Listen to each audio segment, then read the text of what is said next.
नमस्कार, स्वागत है आप सभी का रितेश यादव ऑफ़िशियल में। मेरा नाम है रितेश कुमार। इस वक़्त हम लोग हज़ारीबाग में हैं और हमारे साथ एक ऐसे शख़्स मौजूद हैं जो किसी परिचय के मोहताज नहीं हैं। समाज सेवा के क्षेत्र में इन्होंने ऐसे-ऐसे कार्य किए हैं, जो हमेशा चर्चा का विषय बना रहता है। हमारे साथ नव झारखंड फाउंडेशन के अध्यक्ष और संस्थापक किशोरी राणा जी हैं। बहुत-बहुत स्वागत है सर आपका। सबसे पहले मैं आप सभी मीडिया कर्मी को स्वागत करता हूँ। ठीक है सर। इस वक़्त हम लोग आपसे बातचीत करने के लिए आए हैं। हम लोग इस वक़्त हज़ारीबाग में हैं। आपके बारे में सबसे पहले हम जानना चाहते हैं कि आप कहाँ के हैं हज़ारीबाग में? देखिए, मेरा नाम किशोरी राणा है जी। और मेरा एक नव झारखंड फाउंडेशन है, जिसका मैं संस्थापक हूँ हुँ। और मैं रहने वाला डांड बस्ती का हूँ, जो जी। कटकमसांडी प्रखंड में लगता है और ज़िला हज़ारीबाग है मेरा। तो आप समाज सेवा के क्षेत्र में कैसे आप मतलब आए? समाज सेवा का मतलब ये इसलिए आना पड़ा कि मेरा शुरू से ही ये रहा है कि भाई समाज सेवा बहुत बड़ा ये है, वो करना चाहिए। उससे हमको शक्ति मिलता है, शांति मिलता है। और विशेष रूप से जब हम लोग यहाँ से बाहर चले गए, प्रवास करने के लिए गए, हाँ, कुछ काम धंधे के लिए गए, तो वहाँ जो साथ में जो जितने लोग रहते थे, हाँ, वो अकेले रहते थे, उसके साथ कोई बीवी बच्चा नहीं रहता था। तो उस दरमियान क्या होता था कि उन लोगों के साथ जो तकलीफ़ें आती थी, हाँ, उसके साथ उस जो उसके तकलीफ़ के साथ हम लोग खड़े होते थे, जब उसकी तकलीफ़ को हम लोग समझते थे और उसके साथ देते थे, तो उससे जो हम लोग को जो बोलते हैं ना कि एनर्जी मिला है, अच्छा। इसके चलते मुझे लगा कि समाज सेवा में एक ताकत है, गुण है, इसलिए हम लोग हमेशा करते आ रहे हैं। मतलब कहीं न कहीं आप ये कहना चाहते हैं कि लोगों का सेवा करके आपको शांति की प्राप्ति होती है एक तरह से। हाँ, हाँ। बिल्कुल। तो आपका जो फाउंडेशन है नव झारखंड फाउंडेशन, वो किस तरीके का कार्य कर रहा है समाज में? किन-किन क्षेत्रों में? देखिए, नव झारखंड फाउंडेशन झारखंड से लेके मुंबई तक कर रहा है। हुँ, प्रवासी जहाँ भी है, सूरत में भी हो या जी। बेंगलोर में हो, तो ज़्यादातर मज़दूर जो है बाहर जो हैं, उसके हुँ, साथ जो भी घटनाएँ होती, जो मैंने अभी पहले बोला, हाँ, हाँ। तो वो हिसाब से हम लोग जगह-जगह पे काफ़ी काम कर रहे हैं। प्रवासी मज़दूरों के कार्य करें और जो आपका जो क्षेत्र है यहाँ हज़ारीबाग, उसमें क्या काम कर रही है आपकी फाउंडेशन? देखिए, हमेशा हम लोग सेवा भाव से, जैसे कोरोना काल में हम लोगों ने काफ़ी हुँ, लोगों को राशन पानी दिया, हुँ, क्योंकि यहाँ का श्रम विभाग का जो नोडल पदाधिकारी बना था, हुँ, वो सीधा मुंबई में हमसे टच था और जब भी दिक्कत हो रही थी तो हमको फ़ोन करते थे। तो हम अपने से जितना कोशिश होता था करते थे। उसके बाद यहाँ हज़ारीबाग में जैसे मोतियाबिंद हो गया, हुँ। कंबल वितरण गरीबों का हो गया।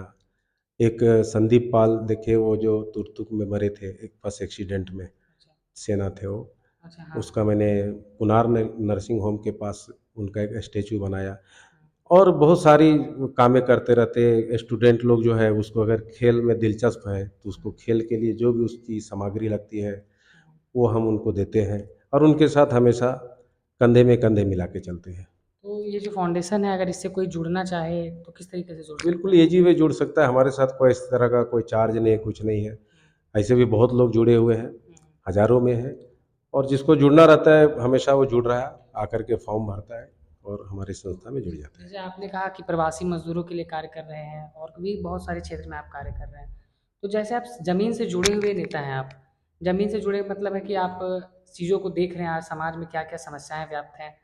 तो क्या-क्या समस्याएँ आपको लगती हैं कि बहुत बड़ी समस्या आपको क्षेत्र में इस वक़्त है? देखिए, सबसे बड़ी समस्या इस बात का है हाँ, कि साफ दिखता है, अगर झारखंड राज्य से हुँ, लाखों लोग प्रवास करते बाहर जाते हैं, तो हुँ। इसका मतलब ये है कि यहाँ सबसे बड़ी समस्या है कि यहाँ बेरोज़गारी। बेरोज़गारी है। हाँ, किसी तरह का कोई ना कोई फैक्ट्री डाला गया है, हाँ, ना ही किसी को कहीं जैसे सरकारी नौकरी भी है तो कोई ढंग का नहीं दिया जा रहा है।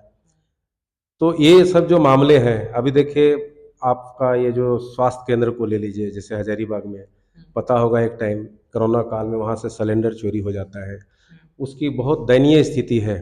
आज भी हमको थोड़ा-सा भी किसी को यहाँ कुछ होता है, हुँ, बीमार पड़ता है तो यहाँ से सीधा रेफ़र किया जाता है रांची। राज़ी। जबकि एक हज़ारीबाग ज़िला इतने बड़े बृहद पैमाने पे है, हुँ, इसको गिरिडीह टच करता है, कोडरमा टच करता है, चतरा टच करता है। हुँ, तो ये सब जो टच करता है उसके बावजूद भी इस जो चाहिए यहाँ, वो हाँ, नहीं है। दूसरी बात है एजुकेशन। हाँ, एजुकेशन का जो मामला है, आज हमारा लगता है कि काफ़ी गार्जियन जो है खेती-बाड़ी वाले लोग ज़्यादा हैं हुँ, हुँ, और इनका सारा जो पैसा है, अगर हमको बेटे को ग्रेजुएशन करने के बाद कुछ अच्छा करवाना है, तो हमको कहाँ भेजा, कोटा भेजना पड़ता है, हुँ, बेंगलोर भेजना पड़ता है, पुणे भेजना पड़ता है। जी, क्यों भेजना पड़ता है? तो ये जितनी तकलीफ़ है, हम लोग जितना स्वतंत्र रहना चाह रहे थे, हम लोग अभी स्वतंत्र नहीं है। झारखंड राज्य अलग होने का मतलब था कि झारखंड एक सोने की चिड़िया है, 40% यहाँ मिनरल है।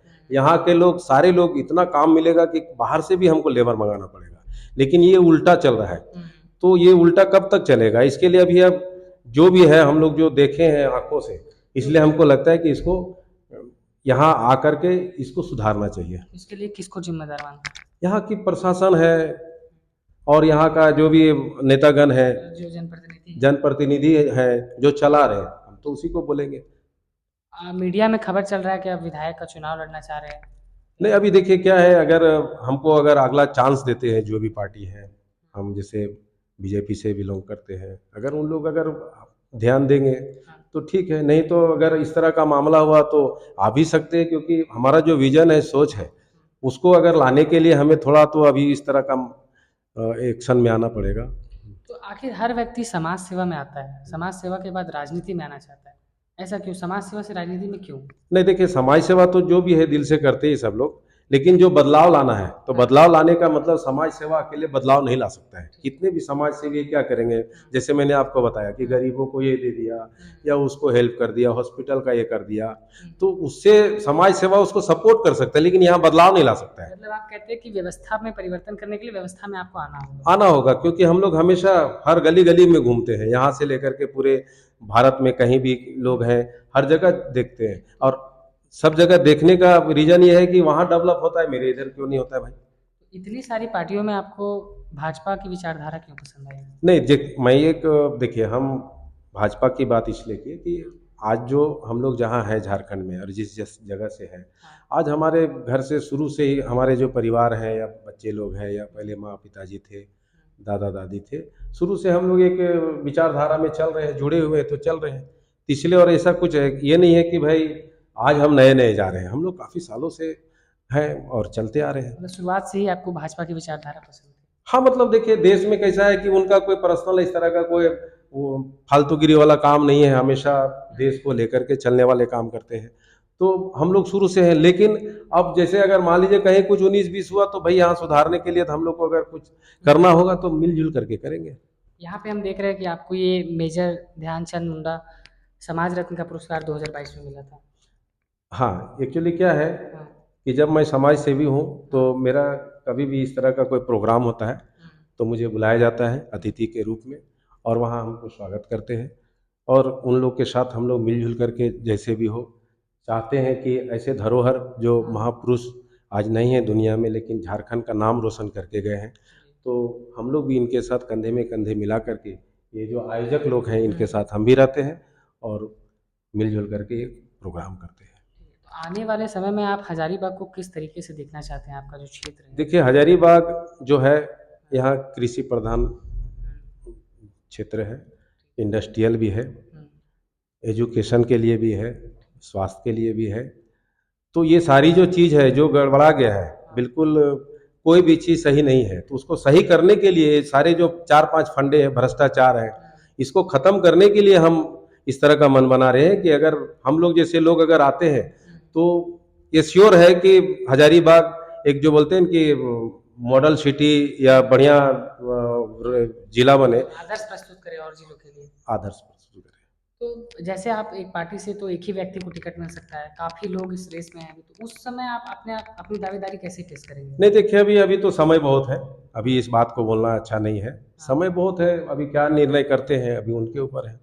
नहीं, फिर भी अगर आपको जैसे बोला जाए कि आप ऐसी कौन सी अच्छी चीज़ें करेंगे जिससे आपको चुना जाए उनकी नहीं जगह? नहीं, हम तो शुरू से करते आ रहे हैं, हम तो हमेशा बोल रहे हैं कि हम भाई प्रवासी को जो बाहर का दुख है उसको हम नहीं देखना चाहते हैं, हम वो खुद हम लोग झेल करके रहे हैं, और आज जो स्थिति है वो सुधरा नहीं। 24 साल हो गया झारखंड अलग होकर के, झारखंड में इस तरह का व्यवस्था होना चाहिए कि यहाँ जैसे बोलते हैं कि झारखंड लगना चाहिए कि झारखंड है, लेकिन आज यहाँ से अगर कोई प्रवास कर रहा है तो कोई न कोई कमियां हैं, वो कमी कैसे खत्म होगा?